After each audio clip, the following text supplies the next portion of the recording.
Bienvenidos al taller sobre metodologías de la investigación en ciencias sociales, el cual fue creado e impartido por Alejandro Félix Vázquez Mendoza, por parte de Pilares Ochinagua.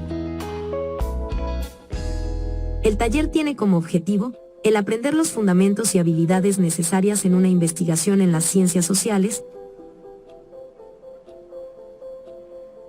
En este sentido, se menciona que existen dos tradiciones opuestas, una desde la vertiente cuantitativa y otra, en la vertiente cualitativa. La primera se enfoca a la explicación de los fenómenos y la segunda, en comprenderlos. Sin embargo, existen fenómenos que requieren tener un abordaje más complejo y complementado. Nos referimos a la de la investigación mixta.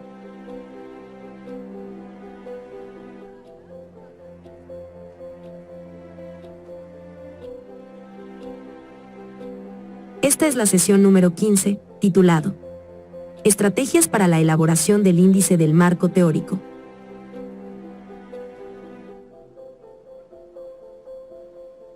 El desarrollo de la perspectiva teórica es la etapa en la cual se sustenta teóricamente nuestro estudio. Esto conlleva a realizar un proceso y un producto. Parte del proceso consiste en profundizar, recopilar y analizar el conocimiento existente y disponible que puede estar vinculado con el planteamiento del problema. En sesiones anteriores, abordamos las estrategias para estructurar el marco teórico, el cual se basará en la integración de la información recopilada. Ahora identificaremos la importancia del marco teórico, tanto antes como después de la recolección de datos. De igual forma, aprenderemos los tipos de estructura del marco teórico y cómo elaborar un índice del marco teórico. Pero antes preguntémonos, ¿cuál será el papel del marco teórico en una investigación cuantitativa antes y después de la recolección de datos? ¿Qué estructuras pueden tener el índice de un marco teórico? ¿Qué aspectos deben incluir el marco teórico al redactarse?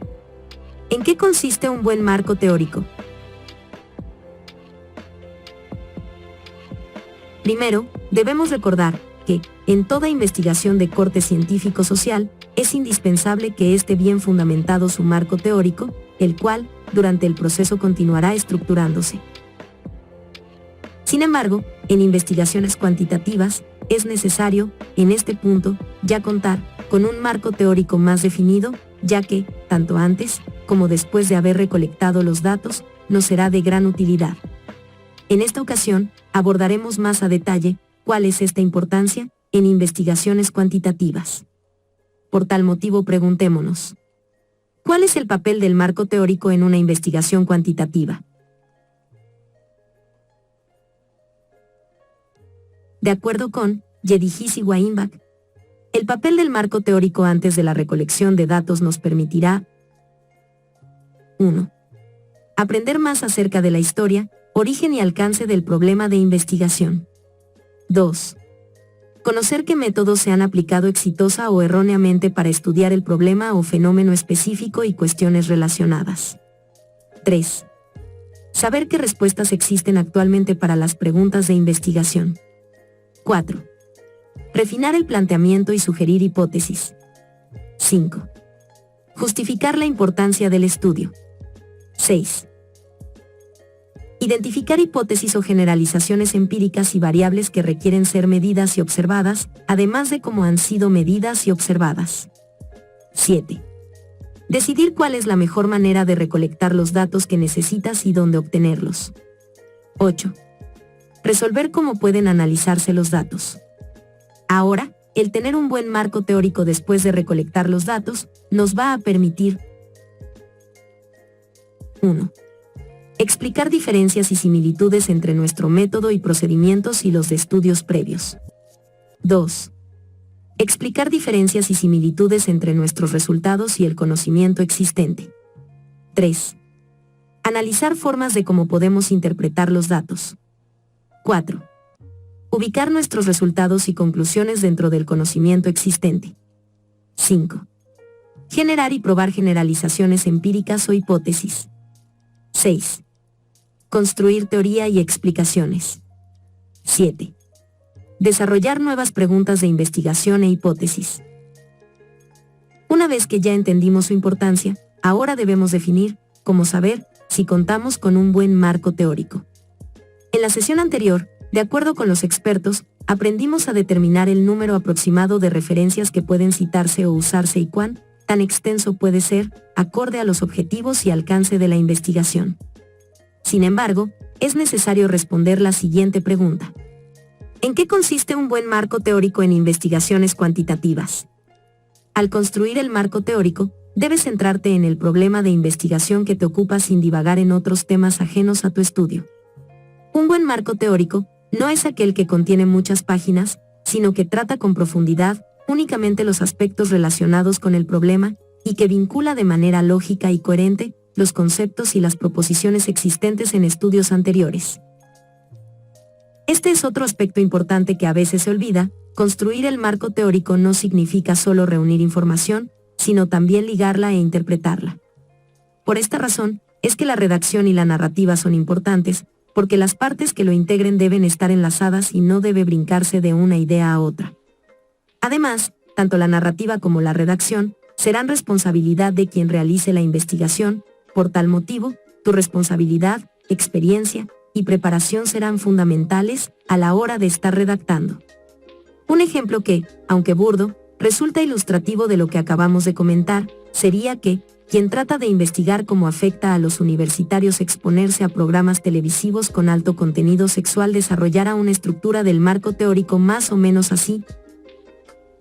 1. La televisión. 2. Historia de la televisión. 3. Tipos de programas televisivos. 4. Efectos de la televisión en la sociedad. 5. Usos y gratificaciones de la televisión. 5.1. Niños.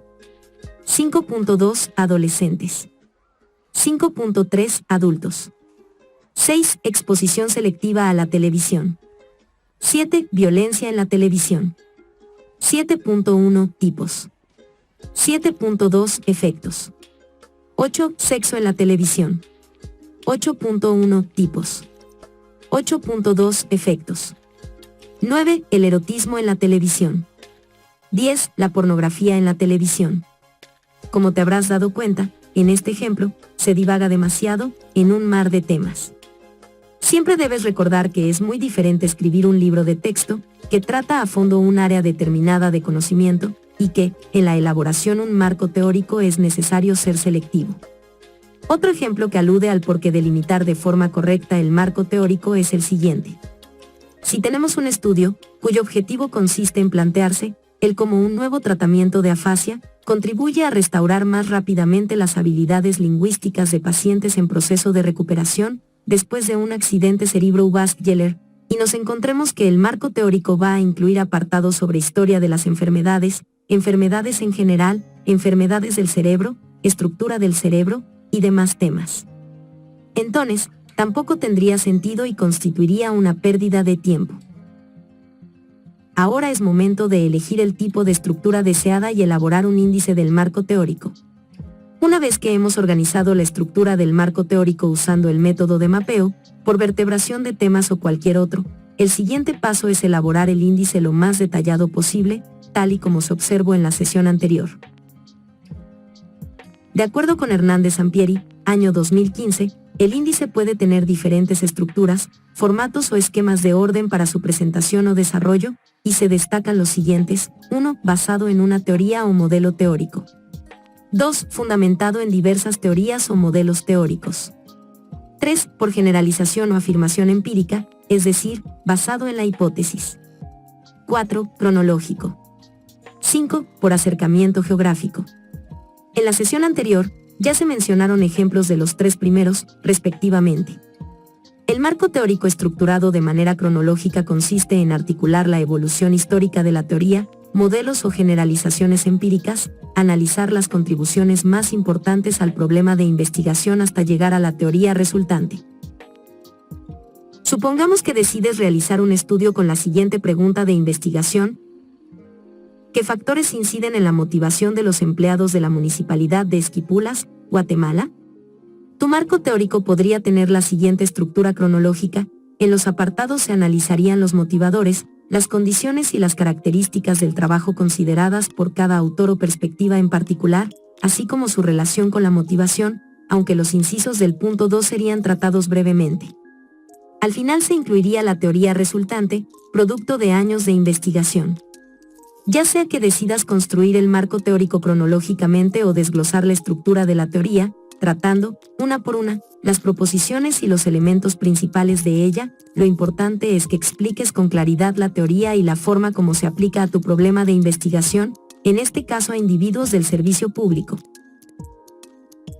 Por otro lado, el marco teórico organizado por acercamiento geográfico transita de estudios generales mundiales a estudios nacionales y finalmente a estudios locales.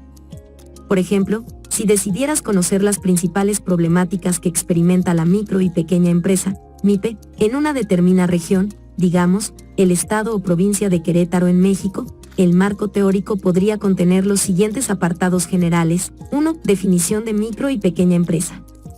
2. Problemáticas de la micro y pequeña empresa en el mundo. 3. Problemáticas de la micro y pequeña empresa en México. 4. Problemáticas de la micro y pequeña empresa en Querétaro.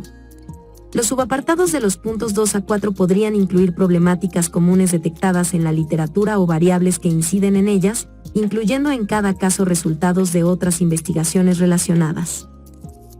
Luego de definir la estructura y el índice, es momento de redactar el marco teórico. Como se ha señalado reiteradamente, en cada sección o subapartado del marco teórico, habrás de comentar definiciones, hallazgos o resultados de las referencias seleccionadas, donde se redacta el contenido, hilando párrafos y citándolas apropiadamente, es decir, con un estilo editorial aceptado como el APA, Harvard o Vancouver. Sobre esto último se profundiza en la siguiente sesión. Cabe subrayar que la redacción del marco no debe incluir tus opiniones sobre el problema de investigación, no se trata de editorializar, ni de elaborar un libro, sino que debes limitarte o centrarte en exponer, integrar, analizar y comentar los resultados de otros estudios previos vinculándolos siempre con tu planteamiento. Por lo tanto, en cada página debe haber citas o referencias. Cuando en una página no están presentes, normalmente indica que se trata de tu punto de vista, contenido plagiado, o paja, o rollo, es decir, partes escritas innecesarias o inútiles. Por otra parte, existen estudios o investigaciones que, por sus objetivos o planteamientos, puede resultar difícil o confuso, el papel o utilidad del marco teórico. A continuación, revisaremos 2 de estos ejemplos.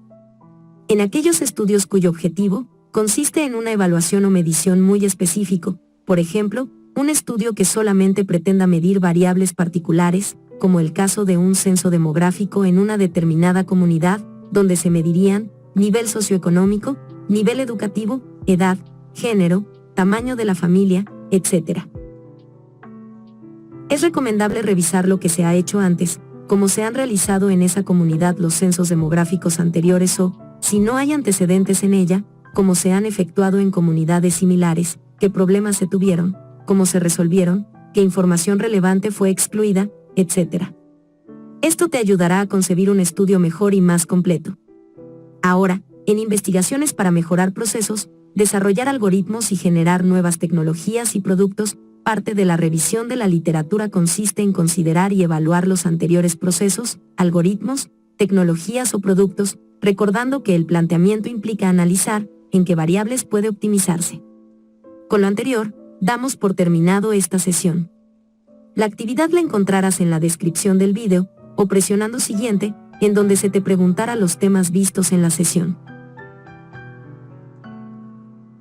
No olvides concluir tu actividad y enviarla, tomar captura y compartirla en el grupo de WhatsApp. Gracias por ver el capítulo del taller sobre herramientas digitales académicas. Si tienes alguna duda o aclaración, por favor házmelo saber por WhatsApp, mi correo electrónico o en la caja de comentarios. No olvides realizar la actividad y de estar al pendiente del siguiente capítulo. Síguenos en nuestras redes sociales en Facebook y YouTube. Comparte nuestro contenido. Nos vemos, hasta la próxima.